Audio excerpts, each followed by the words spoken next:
Olá, povo! Bem-vindos à aula de História do nono ano. Eu sou o professor Marlon, junto comigo, com você, tá aqui, Elis. Dê um oi para ela e vamos juntos, todos nós, para a melhor aula, para aquela aula que você vai aprender muito, a aula que você gosta, a nossa querida, linda e maravilhosa aula de História. Então, venha com a gente para o conhecimento, mas antes, te lembrando, separe caderno, caneta, lápis, anote as informações importantes dessa aula, anote alguns conteúdos importantes para você continuar os seus estudos, para você fazer suas pesquisas, anote algumas definições que nós vamos colocar.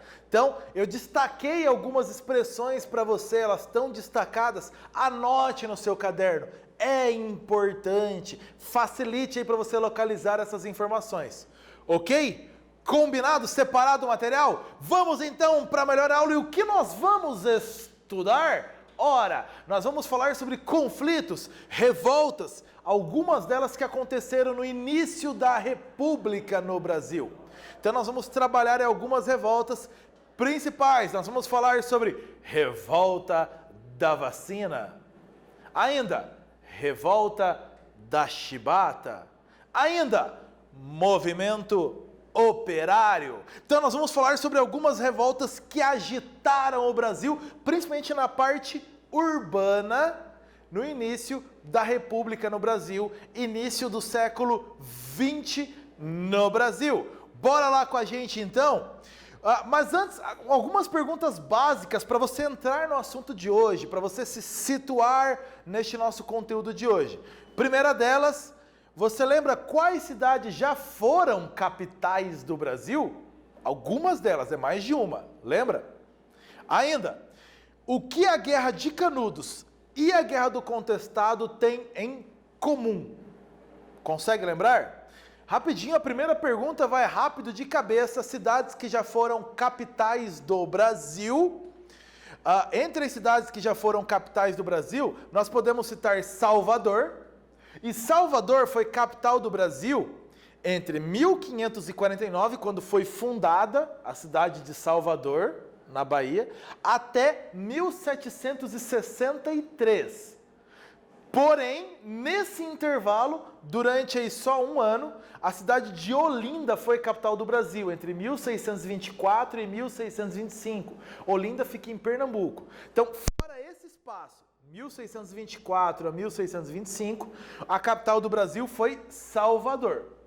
Depois de Salvador, entre 1763 e 1960, a capital do Brasil foi Rio de Janeiro. Lembra aí que vai ter muita interferência do ciclo do ouro no Brasil, o deslocamento mais ao sul da importância econômica. Então, Rio de Janeiro, capital do Brasil. Depois, em 1960, foi inaugurada a nova e atual capital do Brasil, Brasília. Então estão aí as cidades que já foram capitais do Brasil. Próxima questão. O que Canudos e Contestado têm em comum? Envolveram messianismo. Em Canudos, o líder era o Antônio Conselheiro. Na Guerra do Contestado, o líder foi José Maria. Aspectos aí do messianismo. Ainda, tem em comum a disputa de terras, então confrontos rurais. Tem em comum as críticas à República, ambas então pregavam a ideia de uma monarquia celestial, muito ligada ao messianismo, e contra a República. Envolveram população pobre. Em ambos os confrontos, Guerra de Canudos e Guerra do Contestado, o governo enviou tropas militares que ao final de alguns confrontos massacraram a população local. É o que a gente tem em comum aí nesses confrontos. De diferença, você vai lembrar que a Guerra de Canudos aconteceu no interior da Bahia, a Guerra do Contestado na região de divisa, na região disputada entre Paraná e Santa Catarina. Ok? Indo então, dando sequência a essa nossa aula, observe esse cartaz aqui ao lado. Ele faz parte de uma campanha do governo do estado do Mato Grosso do Sul, e essa campanha foi lançada no iniciozinho de 2021, em fevereiro de 2021. Vamos falar sobre racismo. E ali, hashtag todo racismo é uma forma de violência. Essa campanha do estado do Mato Grosso do Sul para combater o racismo. Você concorda que todo racismo é uma forma de violência? Todo ato de racismo é uma forma de violência? Praticar o racismo é também praticar violência? Você concorda com essa questão? Por que falando disso? Você vai ver que nessa aula nós vamos tratar um pouco também de racismo envolvendo essas relações de revoltas populares. Um tema do início do século XX que permanece na sociedade. Veja a campanha lançada por Mato Grosso do Sul no início de 2021. A vacina, ela foi inventada lá no início do século XVIII, no final do século XVIII. E ela foi produzida em larga escala, produzida mesmo para a grande parte da população, já no final do século XIX. Então estamos falando de um processo iniciado no final do século XVIII, que teve uma produção ampliada no final do século XIX. Ok? Mas por que atualmente ainda existem pessoas que não confiam em vacinas? Dê uma olhada na manchete que aparece do lado esquerdo.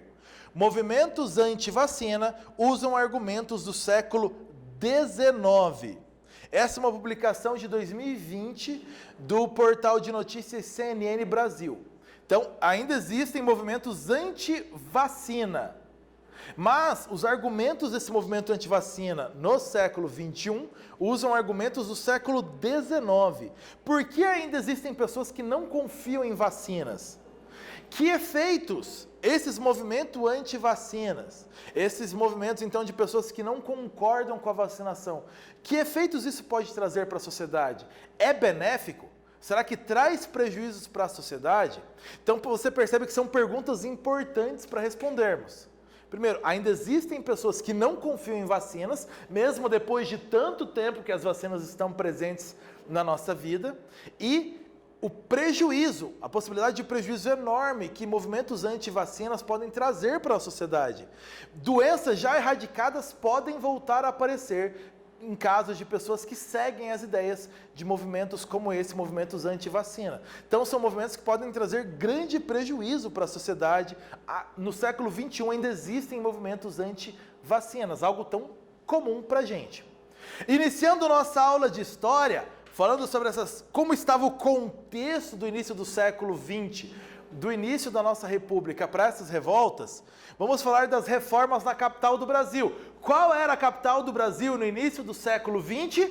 Rio de Janeiro. Boa, isso aí. Vamos lá. Inspirados no modelo europeu, principalmente Paris, o presidente da época, o Rodrigues Alves, decidiu modernizar e higienizar, limpar a cidade do Rio de Janeiro, transformar a capital do Brasil numa cidade de modelo europeu.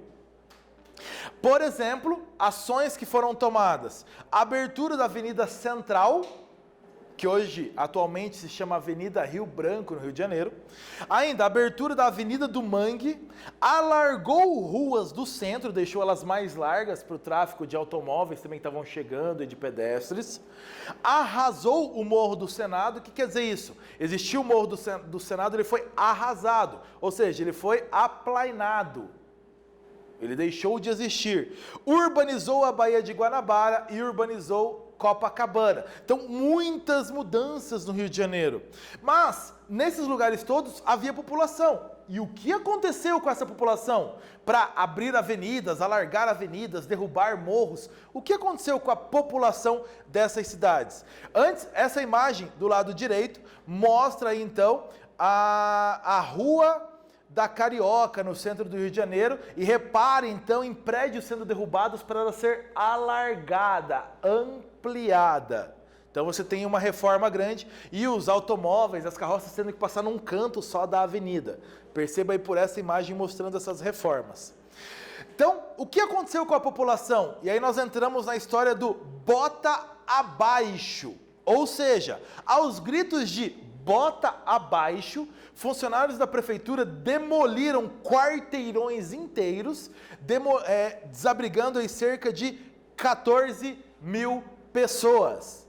Quarteirões inteiros demolidos, cortiços, casas do centro demolidas. Para quê? O resultado você tem aí embaixo, a imagem para você do lado esquerdo, mostra então a Avenida Central do Rio de Janeiro na década de 1910, como ela ficou então alargada, muito mais bonita, uma iluminação mais ao estilo europeu, prédios ao estilo europeu. Vai entrar aí uma ideia chamada de Belle Époque, época bela do francês. Então essa ideia aí de trazer conceitos europeus de beleza para a arquitetura do Brasil. Os desabrigados de toda essa situação, eles foram viver na periferia ou subiram os morros, áreas sem dono então eles foram morar, onde construíram barracos de tábuas que eram cobertos com latas. Então você tem aí essas comunidades que depois se chamou de favelas, em morros, em áreas de periferia. Por quê? Perderam seu lugar de morar no centro do Rio de Janeiro. Dentro deste contexto do bota abaixo, de pessoas saírem de casa, administração melhorando o Rio de Janeiro, nós temos aí o surgimento da revolta da vacina. Revolta da vacina. O que está envolvido nisso? Em 1902, dentro dessa ideia de reforma, o médico sanitarista Oswaldo Cruz, está aqui a imagem dele para você, foi nomeado diretor-geral de saúde pública no Rio de Janeiro. Algo como o responsável pela saúde, o ministro da saúde à época. Missão dele, acabar com as doenças que afetavam a população do Rio de Janeiro. Em 1904, uma lei obrigou a vacinação contra a varíola da população. A varíola era uma doença que atingia a população e matava muita gente. Então, através da ação do Oswaldo Cruz, determinou-se a obrigação. Todos os habitantes da cidade devem ser vacinados. Sem maiores explicações do que era uma vacina. Então, a falta de informações sobre a vacinação, que era uma novidade no Brasil, e as reformas desse bota abaixo, levaram a uma revolta popular entre 10 de novembro e 16 de novembro de 1904. A população se revoltou, então, contra a administração da cidade. Armados de paus, pedras, pedaços de ferro, os populares enfrentaram a polícia em vários pontos da cidade. Uma revolta de grandes proporções no Rio de Janeiro. Bondes foram incendiados, arrancaram os trilhos, então ali dos bondes, depredaram lojas na região central do Rio de Janeiro. A vacinação, então, como resultado dessa revolta, foi suspensa. O governo, para acabar com a revolta, suspendeu a obrigatoriedade da vacina. Só se vacinaria quem quisesse. Ela não foi mais obrigada à vacinação. Então, uma revolta que a população fez contra a vacina, mas não só contra a vacina. Uma população que já sofria com as reformas do Rio de Janeiro, população expulsa de sua casa. Aqui você tem, então, uma charge de dias antes da revolta, já mostrando que seria algo que aconteceria em 1904. Mais centralizado na imagem, você tem o Oswaldo Cruz montado numa seringa, então ali combatendo a população. Atrás do Oswaldo Cruz, um exército ali de médicos e enfermeiros contra uma população revoltada com essa situação. Então você tem aí uma referência a essa guerra, repare então, uma guerra que se armava aí contra a vacina no Rio de Janeiro. Além da vacinação obrigatória contra a varíola, que outro motivo levou a população do Rio de Janeiro a se revoltar em 1904?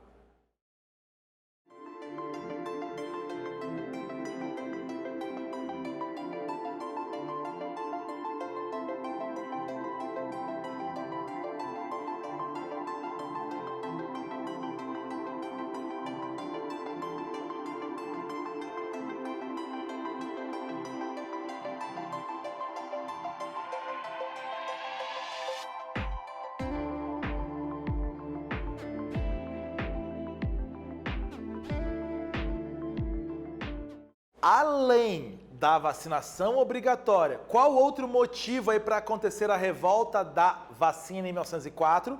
Claro, está aqui o bota abaixo feito pela prefeitura, a ideia de demolir casas, quarteirões do centro da cidade para reformar a cidade. Essa população foi viver em áreas de periferia ou subiu os morros, aí começando as famosas favelas no Rio de Janeiro. Outra revolta importante do período 1910 no Rio de Janeiro, a revolta da Chibata. Ela aconteceu entre os dias 22 e 27 de novembro de 1910. Quem fez a revolta? Aí foram marinheiros marinheiros negros da Marinha do Brasil, lá no Rio de Janeiro, que tomaram 2 navios, os encouraçados Minas Gerais e São Paulo, encouraçado navio de guerra. Então, 2 navios, não confunda com os estados, estamos falando do nome dos navios, navio Minas Gerais e o navio São Paulo. Esses navios foram tomados por marinheiros que se rebelaram contra atitudes da Marinha. Contra o quê? Eles exigiam alimentação melhor, além disso, exigiam aumento dos soldos, ou seja, aumento dos seus salários, e exigiam o fim dos castigos com as chibatadas. Entendeu o nome da revolta aí? Revolta da Chibata foi um nome que foi dado bem depois, aliás. Mas é porque esses marinheiros exigiam o fim das chicotadas para quem cometesse faltas disciplinares na Marinha. Sim, em 1910, a Marinha, que tinha a maioria dos seus marinheiros que eram negros, ainda esses marinheiros negros sofriam com chicotadas como se fossem escravos.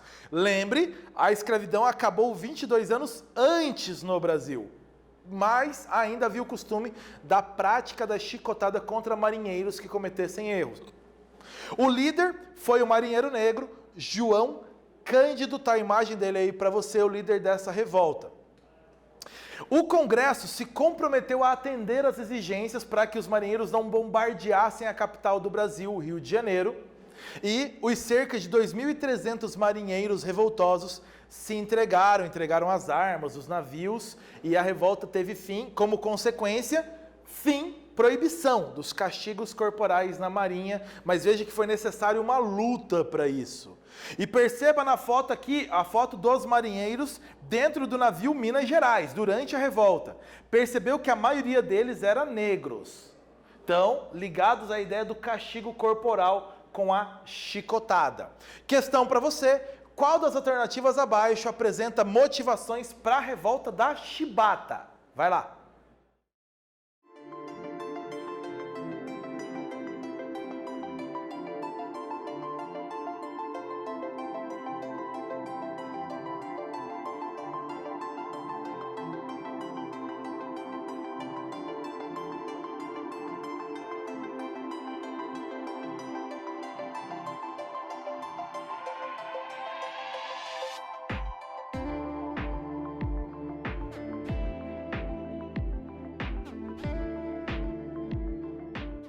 Motivações, os motivos para a revolta da Chibata, tá aqui.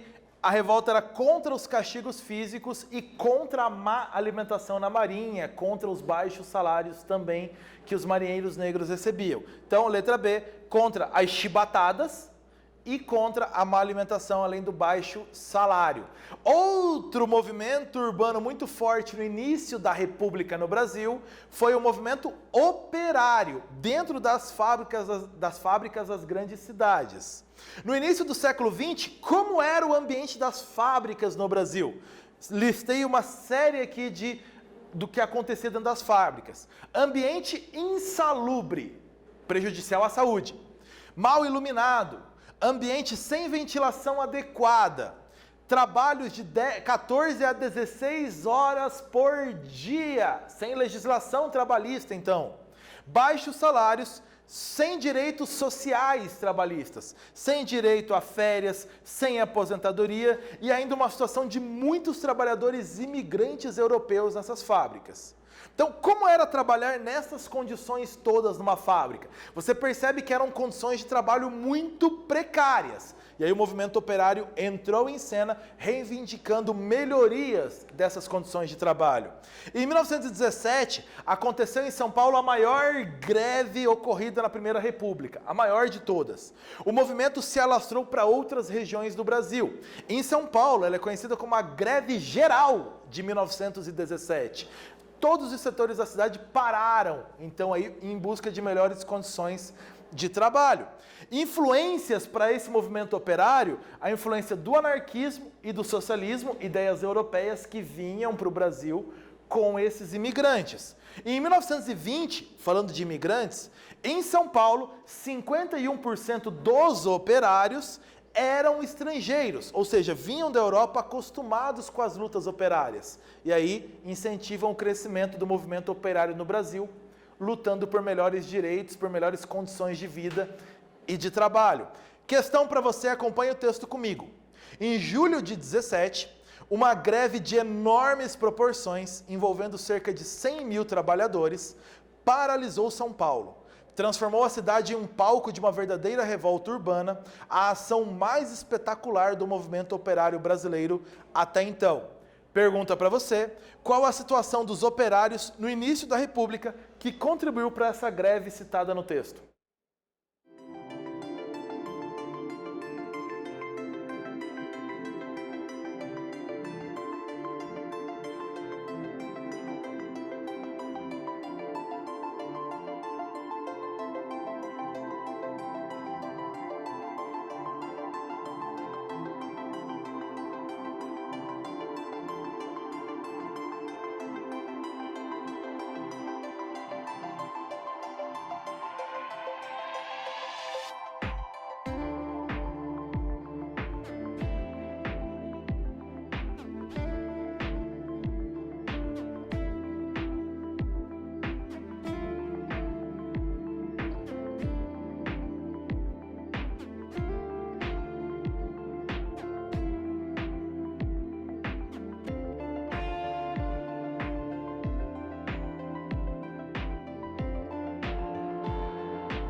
A situação dos operários no início da República no Brasil, e nós citamos antes ali para você uma série de péssimas condições de trabalho.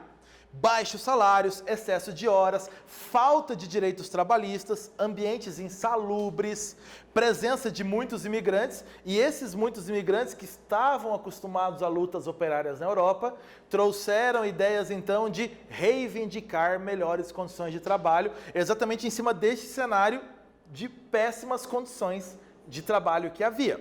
Nessa aula nós conversamos sobre revolta da vacina e revolta da chibata, que agitaram a capital do Brasil à época, Rio de Janeiro. Elas mostraram a insatisfação da população mais pobre com o descaso das autoridades. Havia muito descaso, então uma revolta dessa população mais pobre na capital do Brasil, Rio de Janeiro.